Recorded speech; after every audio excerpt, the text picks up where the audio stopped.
नमस्कार, मैं हूं राजेंद्र धमीजा। आप देख रहे हैं मेरा YouTube चैनल सौभाग्य दीप। ज्योतिष और उपाय इस श्रृंखला की आज मैं प्रस्तुत कर रहा हूं छठी कड़ी। इसमें जन्मपत्री है मेरे पास में एक पुरुष की जन्मतिथि है 10/3/1969 और जो जन्मपत्री बनती है वह है कन्या लगन की। गुरु और केतु है लगन में, दूसरे स्थान में तुला, तीसरे स्थान में वृश्चिक राशि में मंगल और चंद्रमा, चौथे में धनु, पांचवें में मकर, छठे स्थान में सूर्य और बुध, सातवें में राहु, आठवें में शनि और शुक्र, नौवें स्थान में वृष राशि, मिथुन राशि है 10वें में और कर्क राशि 11वें में और सिंह राशि 12वें में।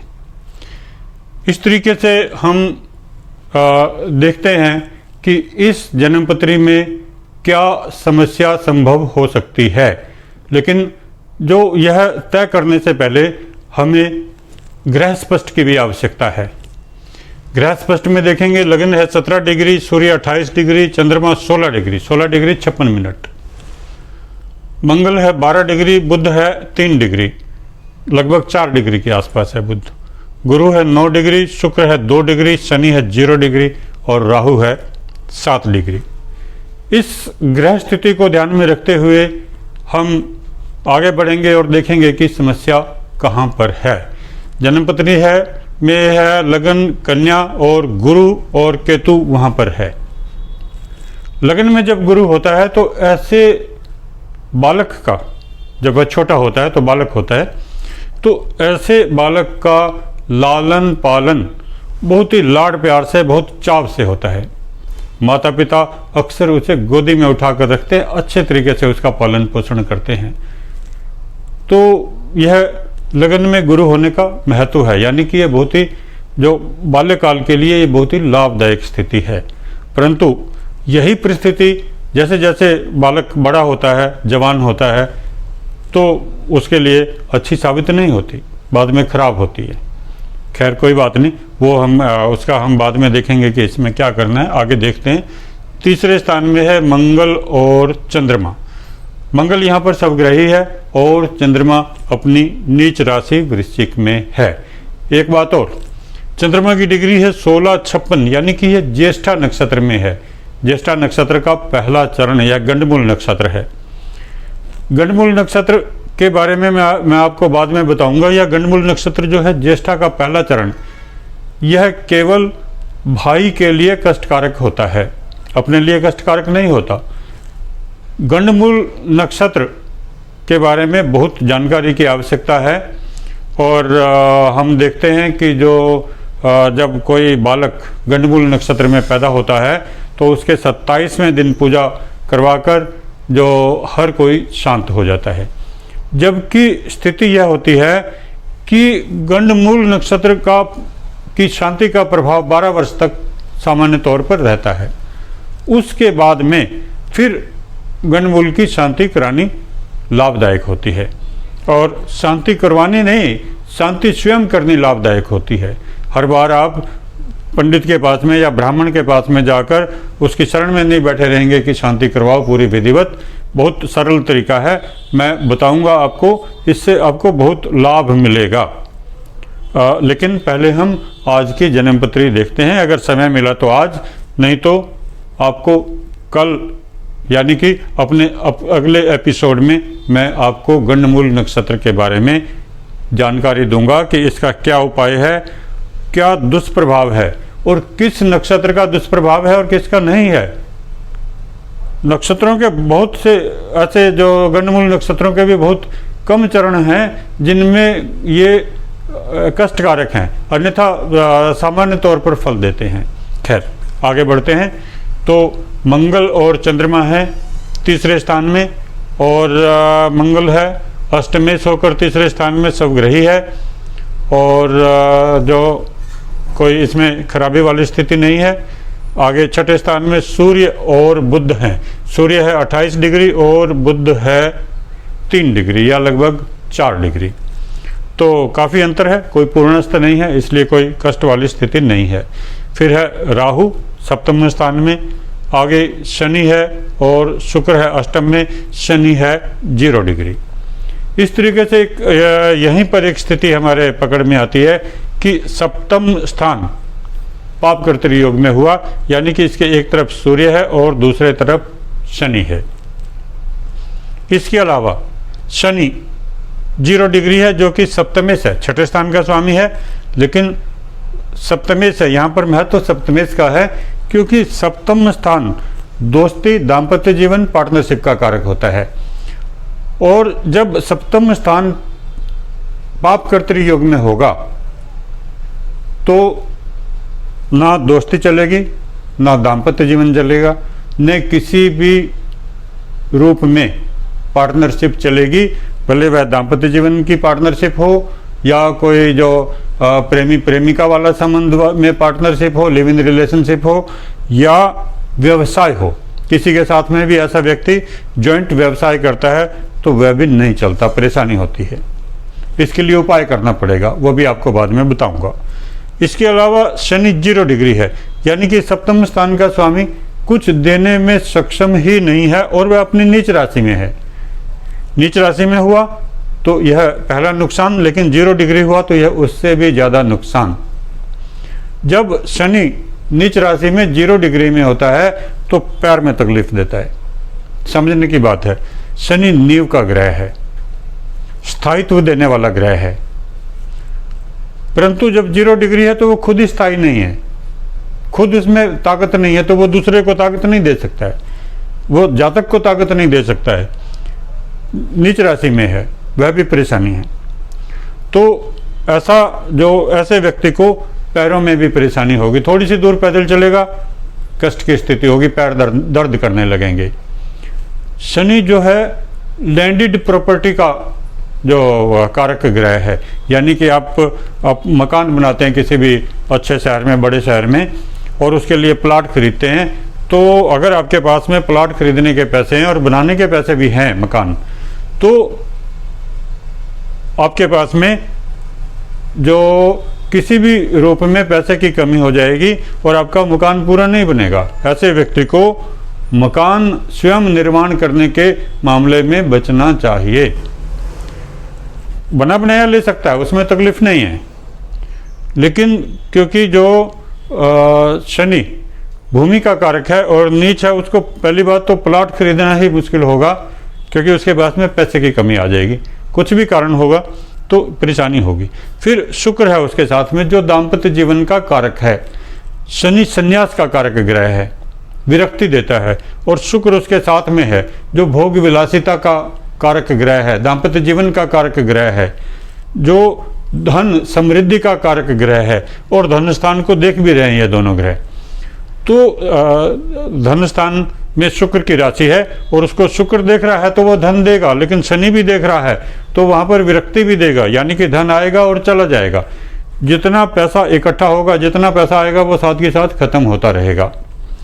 तो इस चीज़ का हमको उपाय करना है ताकि ऐसे व्यक्ति की शादी चल जाए। ऐसे व्यक्ति की शादी में परेशानी क्या होती है, अगर वो शादी तय करने से पहले उपाय कर लेता है तो शादी चलने की संभावना बढ़ जाती है। ऐसे में जन्मपत्री मिलान में बहुत सावधानी बरतने की आवश्यकता होती है। परंतु यदि वह जन्मपत्री मिलान ठीक से नहीं करता और शादी कर लेता है तो परेशानी अवश्यम भावी होती है। ऐसे में जो उपाय लगता है वह है विष्णु जी की पूजा। जो पूजा किस प्रकार करनी है, स्वयं करनी है। जो बरगद के पेड़ पर पूर्णिमा वाले दिन 1 लोटा जल चढ़ाएं, 3 बार कलावा लपेटें, 108 परिक्रमा करें, ओम श्री विष्णु नमः मंत्र का पाठ करते रहें। इसके अतिरिक्त ऐसे व्यक्ति के लिए नर भैरवी लॉकेट, जो कि आकर्षण का लॉकेट है, वह धारण करना लाभदायक होता है, ताकि हर व्यक्ति उसकी तरफ आकर्षित रहे, उसकी तरफ ध्यान दे। उसका जो शनि की दृष्टि है दूसरे स्थान में, जो कई बार वाणी में भी बहुत रूखापन होता है, तो वह कमी को जो दूर करने के लिए या इस कमी का दूसरों को पता ना लग सके, इसके लिए नर भैरवी लॉकेट धारण करना ऐसे व्यक्ति के लिए बहुत लाभदायक है। अब आगे बढ़ते हैं। आगे तो जो कोई दूसरा ग्रह नहीं है और कालसर्प योग जन्म कुंडली में पूर्ण नहीं है, शनि और शुक्र कालसर्प योग से बाहर हैं, इसलिए उसका प्रभाव नहीं है। अब हम देखते हैं ऐसे जातक को और समस्या क्या है और वह क्या चीज़ जानना चाहता है। वह जानना चाहता है अपने व्यवसाय के बारे में और अपने दाम्पत्य जीवन के बारे में और संतान सुख के बारे में। दाम्पत्य जीवन के बारे में हम बात कर चुके हैं कि परेशानी आएगी, तलाक मिलेगा और मिल चुका होगा। और संतान का जहाँ तक संबंध है, गुरु ग्रह की दृष्टि पंचम स्थान पर है, संतान का योग है, लेकिन पंचमेश अष्टम में है और शनि 0 डिग्री है। संतान ऐसे में देरी से होने की संभावना है और संतान से विरक्ति भी होने की संभावना है और संतान के स्वास्थ्य में खराबी होने की संभावना है, कमजोरी होने की संभावना है, क्योंकि पंचमेश शून्य अंशों पर है। ओके, यह भी स्थिति हो गई। अब हम देखते हैं व्यवसाय की क्या स्थिति है।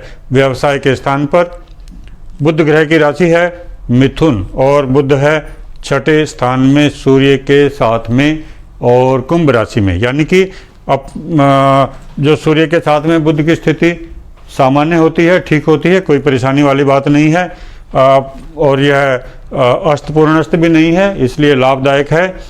और बुध ग्रह होने से बुध ग्रह जो कारक है, बुद्धि का कारक है, ऐसा व्यक्ति बहुत बुद्धिमान होता है, बुद्धिमत्ता बरतता है, वाक्पटु होता है। ऐसे आदमी के लिए क्या व्यवसाय उपयुक्त है? मीडिया का व्यवसाय।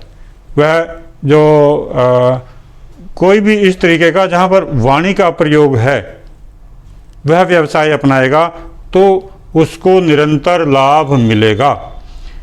शिक्षा का व्यवसाय, यानी कि कोई एजुकेशन सेंटर खोलेगा, ट्यूशन सेंटर खोलेगा या कोई स्कूल स्थापित करेगा, तो इसमें उसको तुरंत लाभ मिलेगा और यह अच्छी स्थिति बनती है। इसके अतिरिक्त वह जो व्यवसाय कर सकता है, जन्म कुंडली में देखते हैं कि जो शनि की दृष्टि है दूसरे स्थान में और मंगल की दृष्टि है बुध पर, और तो कोई इसमें वैसा नहीं है। दसम स्थान पर भी शनि की दृष्टि है। जन्म कुंडली में शनि ग्रह बहुत प्रभावी है, हालांकि वह शून्य अंशों पर है, उसके अंदर ताकत नहीं है, परंतु जो वह बहुत प्रभावी है। शनि की दृष्टि दूसरे स्थान पर होती है तो आदमी बहुत सफल वकील बन सकता है, क्योंकि वह तर्क भी कर सकता है, तर्क शास्त्री बन सकता है, तर्क करने में सक्षम है। फिर जो वाणी का कारक ग्रह है दसम स्थान में, उसने अपनी वाणी से धन कमाना है, तो वाणी और इधर से तर्क और शनि की दृष्टि दूसरे स्थान पे, तो सफल वकील बन सकता है। फिर भी बात हुई है कि उसका बैंक बैलेंस हो या नहीं हो, उसका भी मैं आपको तरीका बताता हूं कि बैंक बैलेंस कैसे होगा। लेकिन सबसे पहले हम यह देख सकते हैं कि ऐसा व्यक्ति वाणी के प्रभाव से और इस तरीके के पैसे से, वकील वाले पैसे से धन कमा सकता है। इसके अलावा बुध ग्रह जब होता है, बुध ग्रह की राशि है दसम स्थान में, तो वह कोई भी जो ऐसा काम है बिचौलिए का, वह काम कर सकता है बहुत बुद्धिमत्ता के साथ में। जैसे कि प्रॉपर्टी डीलर रहते हैं या इसी तरीके के दूसरे सौदा में जो प्रॉपर्टी डीलर होते हैं, या जो शेयर मार्केट के दलाल होते हैं, दलाल आप सीधे शब्द से ठीक से समझें, भले वो प्रॉपर्टी का दलाल है या शेयर मार्केट का दलाल है या किसी भी ऐसे काम में जो बिचौलिए का काम करता है, उस काम में ऐसा आदमी कामयाब हो सकता है। और जो ऐसा व्यक्ति अगर वकील भी बनता है, तो जैसे टैक्स के मामले रहते हैं, ऐसे मामले में वो उसको अधिक सफलता मिलती है, क्योंकि जो वह लेन देन के सारे मामले बड़ी आसानी से सेट कर सकता है अपनी बुद्धि का प्रयोग करके, कि अगर किसी को ज़्यादा जुर्माना लग गया है तो किस तरीके से जो सीनियर ऑफिसर को सेट करके या जो भी उसका तरीका है उस हिसाब से अपना भी बीच में कमीशन रख के वह जो सारा काम कर सकता है, ग्राहक का भी भला अपना भी भला, दोनों तरीके से भला ही भला। तो यह स्थिति इसके ऐसे व्यक्ति के लिए बहुत लाभदायक बैठती है। इस तरीके से हमने देखा कि व्यक्ति को विवाह में कष्ट है, विवाह से पहले अगर वह उपाय कर लेता है तो उसका विवाह चलेगा। संतान में भी कष्ट की स्थिति है और व्यवसाय को अगर वो ठीक से हैंडल करेगा तो तभी कामयाब हो सकता है। चंद्रमा में गुरु की अंतर्दशा चल रही है 1-2-23 तक। चंद्रमा नीच राशि में है और गुरु लगन में है, 3-11 की स्थिति है, लाभदायक है, आर्थिक स्थिति बेहतर रहेगी, इसमें कोई परेशानी वाली स्थिति अभी नहीं है। उपाय जो बता दिया उतना सा ही उपाय करने की जरूरत है।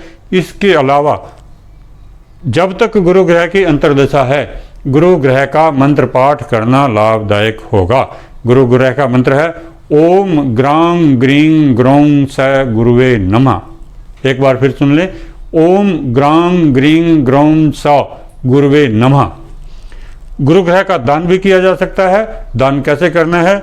अन्न दान कर सकते हैं कहीं भी भंडारे में जहाँ पर सामूहिक भोजन चलता है, भले वह अंध विद्यालय है या कोई जो दैनिक भंडारा जहाँ पर चलता है जैसे गुरुद्वारा है या कोई भी ऐसा स्थान है जहाँ पर लोग साथ साथ बैठकर सामूहिक भोजन करते हैं। ऐसे स्थान पर गुरुवार को दिन के समय अन्न दें, कुछ दक्षिणा भी दें, इससे निश्चित तौर पर लाभ मिलेगा। और जो बाकी परिस्थितियां ठीक हैं, कोई और परेशानी वाली बात नहीं है। जो नौकरी या व्यवसाय इसके बारे में पूरी जानकारी दे दी है, दाम्पत्य जीवन के बारे में जानकारी दे दी है, और कोई परेशानी नहीं है। व्यक्ति बुद्धिमान है और दशा अभी लाभ स्थान के स्वामी चंद्रमा की दशा चल रही है, वह नीच राशि में है। खाली एक गंडमूल जो नक्षत्र है ज्येष्ठा का, इसके बारे में जानकारी शेष है। जैसे ही आगे अवसर आएगा मैं आपको पूरी जानकारी दूंगा। आज के लिए बस इतना ही। धन्यवाद।